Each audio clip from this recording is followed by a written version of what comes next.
Alright, so here we are with this thing again. And a few of you guys gave me some decent advice. One of you suggested to replace the spring, which I've done, and it did not produce any effect. Unfortunately, this is going to be that simple.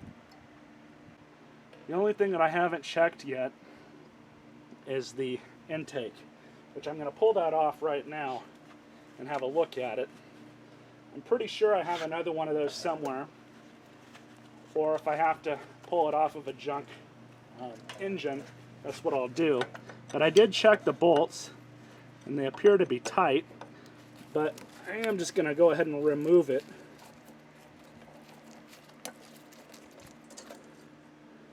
Alright, that's out of the way.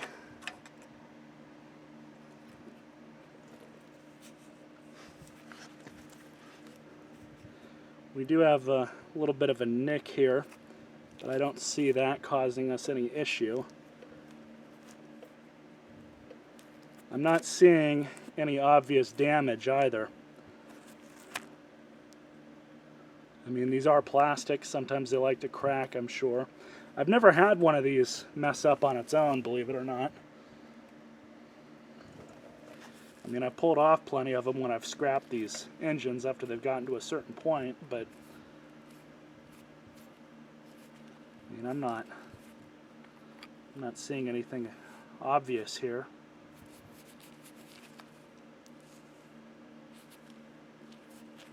So I don't know that this is the issue.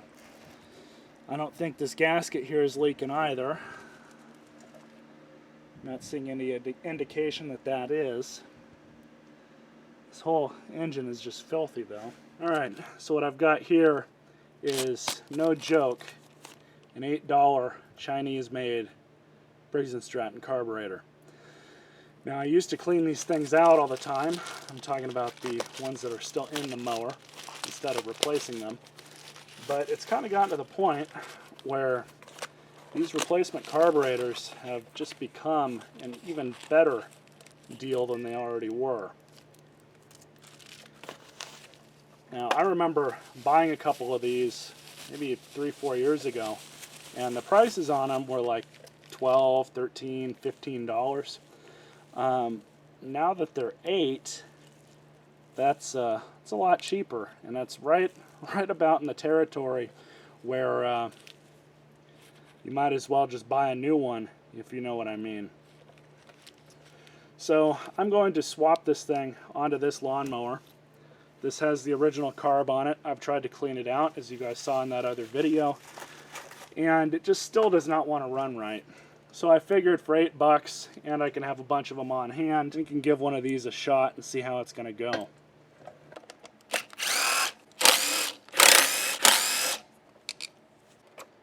So we're going to disconnect the fuel line.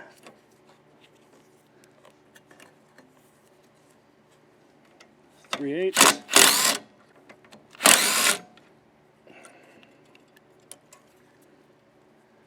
we have that. So I'm also going to replace this O-ring too, since we were given a brand new one.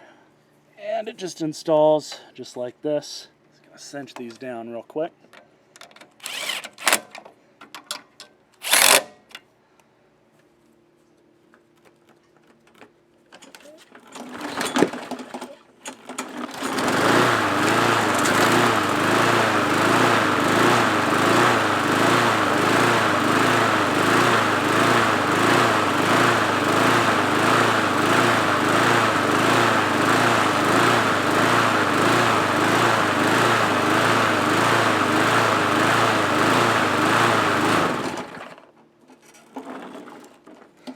So it still has the issue, but I'm suspecting now that we might actually have an issue with the flywheel key.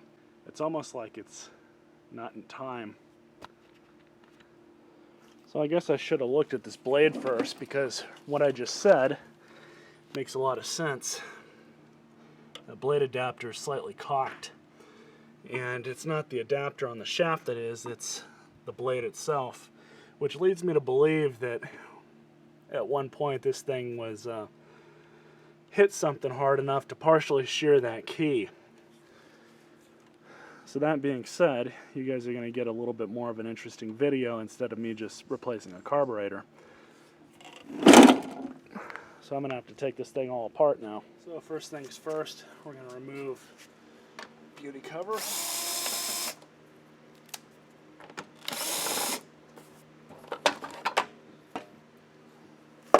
No spiders.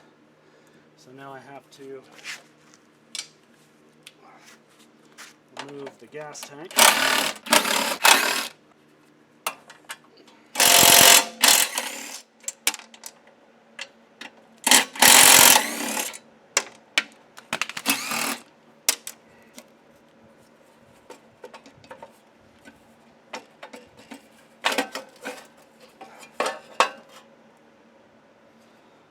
No spiders.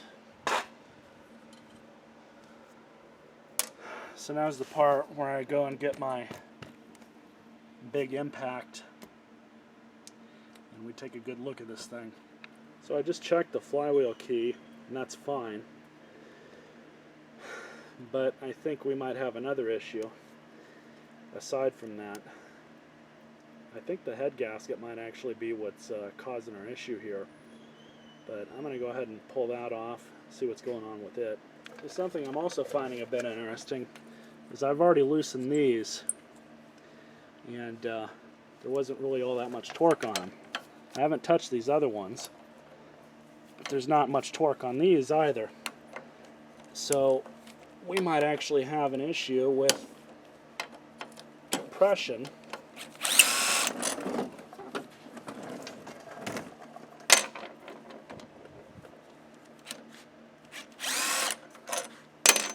There's that.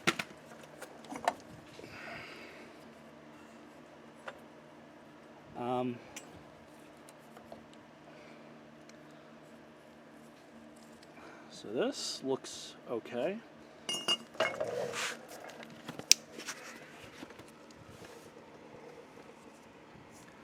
Head gasket looks good. I think these head bolts just, it's possible they weren't tightened down enough. Hard to say.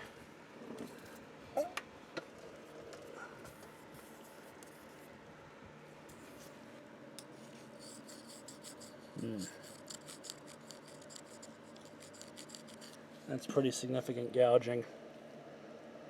And this might actually be a compression issue, but not like I was originally thinking. We have some gouging back here. You guys can hear that.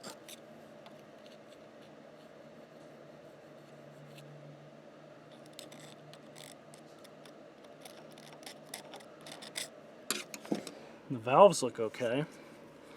There's not any sort of excessive carbon buildup. Now what I'm going to try and do is put this head back on, torque it down properly, throw everything back together and see if we can get that to fix itself.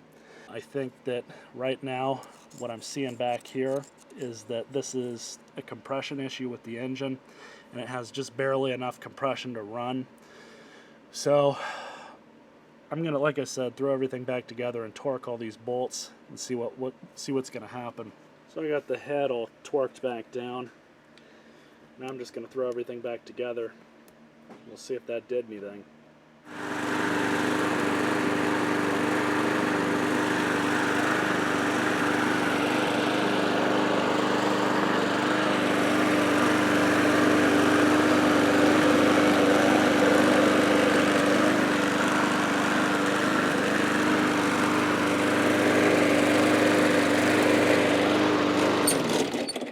So it's running a lot better than it was. The last thing I did, right after I put Marvel Mystery Oil into the gas, and I actually replaced the gas tank with another used one that I knew was good, just in case, I did replace the spark plug with another used spark plug that I knew was good. So I don't know how much I've shown you guys in these clips so far, but obviously we replaced the carburetor. It's got 2 intake gaskets on it now. I switched out the governor spring. I checked over the governor linkage arm and the back piece of it back here. I replaced the fuel line in the tank, replaced the gas tank. I still need to tighten this up because it's a little loose. I just noticed that. Replaced the primer bulb. And I think I did a couple other small things. Oh, I checked and regapped that coil with the magneto just because I had to do that anyways. I also need to get another bolt because that one went in there. So what I think the issue is, somebody's been into this thing before, probably more than once. And then I have to bend these retaining tangs back, so then this won't happen again. But I think somebody's been into this before. There's just a lot of stuff that was Bojack with it. And honestly, when you get a lawnmower that's this old and that's just kind of worn, you typically see that a lot. So this stuff is really kind of a last-ditch effort here. I don't even know if it's going to do anything with this. I haven't done a leak down test on it to see how bad it is, but I mean, there's a chance that this could fix our issue. But I took out 4 ounces of oil, added 4 ounces back in of this stuff. So we'll see what happens, see what kind of a difference it makes. I know that you have to run them for a while to have that stuff kind of like activate and do what it's supposed to do. Because it basically just fills in the gaps where the rings go. But I'm going to try that and just run this for a good amount of time and see what happens. Maybe do it again a couple cycles. Hopefully there's a difference, but I'm not really expecting too much.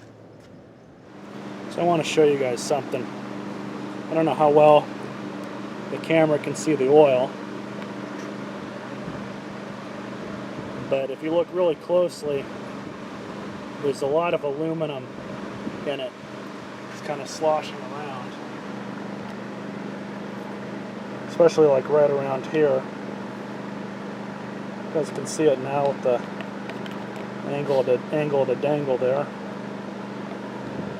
But that's not good. This oil is brand new, so you guys can see how discolored it is. Can't even really see it through the bottle either. But hopefully you guys were able to see it on the camera. So I don't know, boys. I don't really think this thing is going to be worth pursuing too much further after this. It's definitely not looking good. But let's go check on it.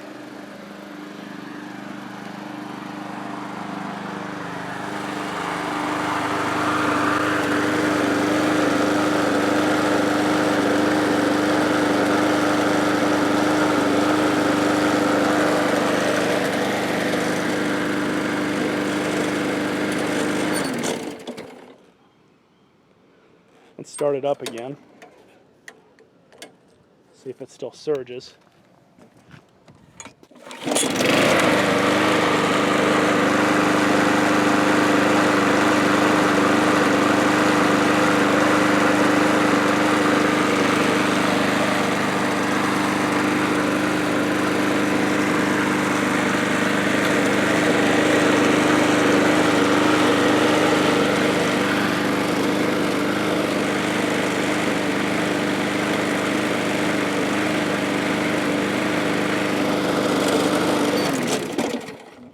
I don't know if the camera can see that little bit of smoke coming out or not, but it definitely sounds a lot better than it did. I'll have to let it get cold first before I try and restart it and see if that issue is still there or not, but it seems to be a lot better than it was. I'll keep you guys updated if there's any further issues with it.